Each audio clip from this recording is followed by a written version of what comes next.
ധരണീഗർഭസംഭൂതം വിദ്യുൽകാന്തിസമപ്രഭം കുമാരം ശക്തിഹസ്തം ച മംഗളം പ്രണമാമ്യഹം. കുമാരനും സുബ്രഹ്മണ്യനും ശക്തി എന്ന ആയുധം, വേലെന്ന ആയുധം കൈവശമുള്ളവനുമായ ആ ചൊവ്വയെ ഞാൻ നമസ്കരിക്കുന്നു.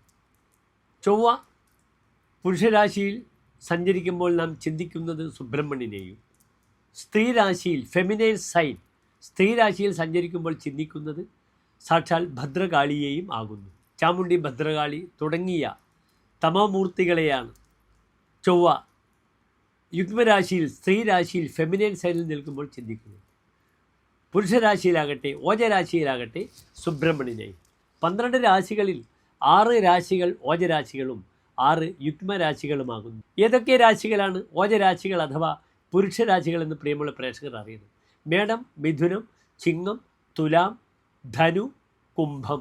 ഈ 6 രാശികളാകുന്നു പുരുഷരാശി അഥവാ ഓജരാശി. ഈ ഓജരാശികളിൽ ചൊവ്വ സഞ്ചരിക്കുമ്പോൾ ചൊവ്വ സുബ്രഹ്മണ്യൻ്റെ ഫലത്തെ പ്രദാനം ചെയ്യും. യുഗ്മരാശികളായ ഇടവം, കർക്കിടകം, കന്നി, വൃശ്ചികം, മകരം, മീനം ഈ രാശികൾ സഞ്ചരിക്കുമ്പോൾ സാക്ഷാൽ ചാമുണ്ഡി, ഭദ്രകാളി മുതലായ ദേവതകളെയും നാം ചിന്തിക്കുന്നു.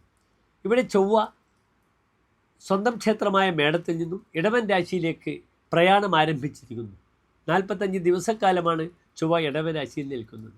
ജൂൺ 20 ചൊവ്വയുടെ ഇടവൻ രാശിയിലേക്കുള്ള പ്രവേശനം ആരംഭിച്ചു. അത് ഓഗസ്റ്റ് മാസം 2-ാം തീയതി വരെ 43 ദിനങ്ങൾ ചൊവ്വ ആ രാശിയിൽ ഇടവൻ രാശിയിലേക്ക് വരുന്നു. ഇവിടെ ഇടവൻ രാശി ചൊവ്വയെ സംബന്ധിച്ചോളം സുക്ഷേത്രമാണ്. ശുക്രനും ചൊവ്വയും പരസ്പരം സുഹൃത്തുക്കളാണ്. ചൊവ്വാക്ഷേത്രത്തിൽ ശുക്രൻ വന്നാലും ശുക്രക്ഷേത്രത്തിൽ ചൊവ്വ വന്നാലും അല്ലെങ്കിൽ പരസ്പരം ക്ഷേത്രങ്ങൾ മാറി നിന്നാലും പല വിഷയങ്ങളിലും പ്രത്യേകിച്ച് സ്ത്രീ വിഷയങ്ങളിൽ അത്ര നല്ലതല്ല.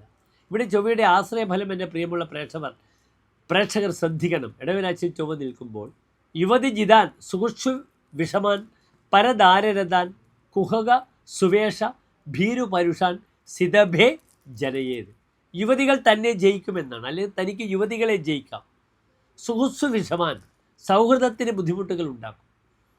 പരദാരരതാൻ അന്യരുടെ സ്ത്രീകളെ ആഗ്രഹിക്കും. ഭീരു പരുഷാൻ വളരെ പരുഷത്തോടുകൂടി പെരുമാറും. പാരുഷ്യത്തോടുകൂടി പരുഷമായി പെരുമാറും. പാരുഷ്യത്തോടുകൂടി പെരുമാറും. ഭീതനാകും. ഇതൊക്കെയാണ് ഇടവൻ രാശിയിലെ ചൊവ്വയുടെ ഫലം.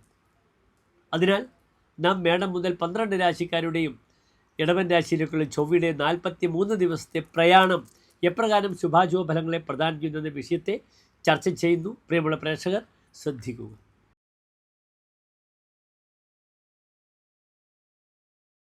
പുണർന്ന നക്ഷത്രത്തിൻ്റെ അവസാനത്തെ 15 നാഴിക പൂയം, ആയില്യ നക്ഷത്രങ്ങൾ ഉൾപ്പെടുന്ന 2 നക്ഷത്ര സമൂഹമാണ്. ഇവർ കർക്കിടക രാശിക്കാർക്ക് ചൊവ്വ നിൽക്കുന്നത് നല്ല ഭാവത്തിലാണ്, 11-ാം ഭാവത്തിലാണ്. സലാഭ എന്നാണ് പറഞ്ഞിരിക്കുന്നത്.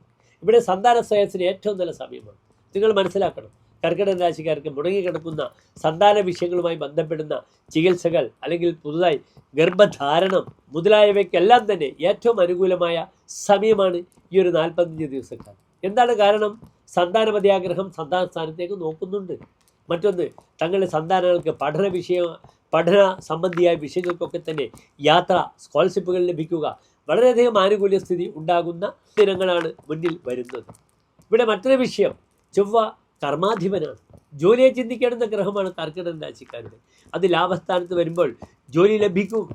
അതിനാൽ കർക്കിടകം ചരരാശിയാണ്, സഞ്ചരിക്കുന്നവരാണ്. അവർക്ക് സഞ്ചരിച്ച് നല്ല ജോലി കിട്ടാൻ വളരെ അനുകൂലമാണ്. ഇവിടെ 11-ാം ഭാവത്തിൽ ചൊവ്വ നിൽക്കുമ്പോൾ ചമത്കാരി എന്താണ് ഇപ്രകാരം പറഞ്ഞിരിക്കുന്നത്: കുജപീഡയത് ലാഭക അപത്യ ശത്രു.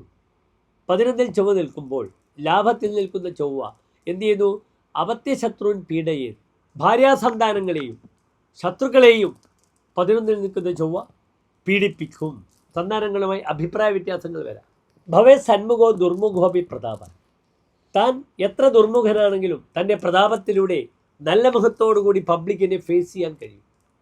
പലപ്പോഴും വില്ലന്മാരായ കഥാപാത്രങ്ങൾക്ക് ജീവിതത്തിൽ അങ്ങേറ്റം വില്ലന്മാരെ മറ്റുള്ളവർ പുച്ഛിക്കുന്ന വെറുക്കുന്ന ജനങ്ങൾക്ക്, നേതാക്കൾക്ക് നല്ല മുഖത്തോടുകൂടി തങ്ങളെ പ്രദർശിപ്പിക്കുവാൻ ഈ ഒരു സമയം വളരെ അനുകൂലമാണ് കർക്കിടകൻ രാശിക്കാർ. ഗൃഹം വർദ്ധനേ ഗോധനേർ വാഹനേർ. വാഹനങ്ങളെ കൊണ്ടും നാൽക്കാലികളെ കൊണ്ടും തന്നെ വീട് നിറയും. അതിനാൽ ഫാം, അഗ്രികൾച്ചറുമായി ബന്ധപ്പെടുന്ന പ്രവർത്തനങ്ങൾ, വാഹനങ്ങൾക്കൊക്കെ അല്ലെങ്കിൽ വാഹന കച്ചവടത്തിൽ ഏർപ്പെടുക്കുന്നവർക്കൊക്കെ തന്നെ നല്ല സമൃദ്ധി ഉണ്ടാകും. ഈ സമയത്ത് ചൊവ്വ ഭൂമികാരകനാണ്. ഭൂമിയുമായി ബന്ധപ്പെടുന്ന വ്യാപാരം ചെയ്യുന്നവർക്കും വളരെയധികം ഗുണം വരും. സന്താനങ്ങളിലെ വിവാഹ തീരുമാനങ്ങൾ ഉണ്ടാകാം. ചിലപ്പോൾ മക്കളുടെ പല തീരുമാനങ്ങളും അവരെടുക്കുന്ന തീരുമാനങ്ങൾ അച്ഛൻ ചോദ്യം ചെയ്യുക, അതിൻ്റെ പേരിൽ കലഹിക്കുക, ഇതൊക്കെയാണ് സന്താനങ്ങളെ പീഡിപ്പിക്കുമെന്ന വാക്കിന് ഞാൻ അർത്ഥം പറഞ്ഞത് തുടക്കത്തിൽ. സഹൃശൂന്യത അർത്ഥേന പൈശൂന്യ ഭവൻ. പലപ്പോഴും അന്യരുടെ കുറ്റങ്ങളും കുറവുകളും പറയുന്നത് കൊണ്ട് തനിക്ക് ദോഷം വരും. അതിലൂടെ തനിക്ക് വലിയ ബുദ്ധിമുട്ടുകൾ വരാം.